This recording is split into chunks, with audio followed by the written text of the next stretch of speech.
Peut-être une lueur à l'UMP. Jean-François Copé et François Fillon ont amorcé un dialogue pour résoudre la crise qui secoue le parti depuis 2 semaines. Un premier tête-à-tête ce matin, un autre prévu en fin d'après-midi. Objectif, se mettre d'accord sur une date pour un nouveau vote. Le procès de l'Arche de Zoé s'ouvre en l'absence des 2 principaux prévenus. Le fondateur de l'association, Éric Breteau, et sa compagne refusent de comparaître. Ils avaient été arrêtés au Tchad en 2007 avec 15 autres personnes alors qu'ils tentaient de ramener en France des enfants présentés comme des orphelins du Darfour. Les enfants promis à l'adoption étaient en fait pour la plupart tchadiens et pas orphelins. La pire année pour le secteur automobile depuis 15 ans. Selon les constructeurs français, les immatriculations devraient enregistrer une chute de 14% cette année, soit 1,9 million de voitures, le plus bas niveau depuis 1997.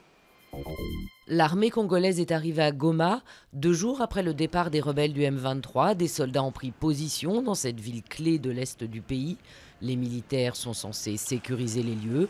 Le M23 a accepté de se retirer de Goma, qu'il occupait depuis le 20 novembre, en échange de l'ouverture de négociations avec Kinshasa. Un nouveau venu déjà remarqué sur Twitter, le pape.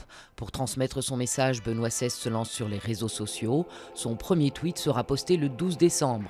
Mais 1 heure après l'annonce de son adresse, Pontifex, 20 000 personnes s'étaient déjà inscrites pour le suivre.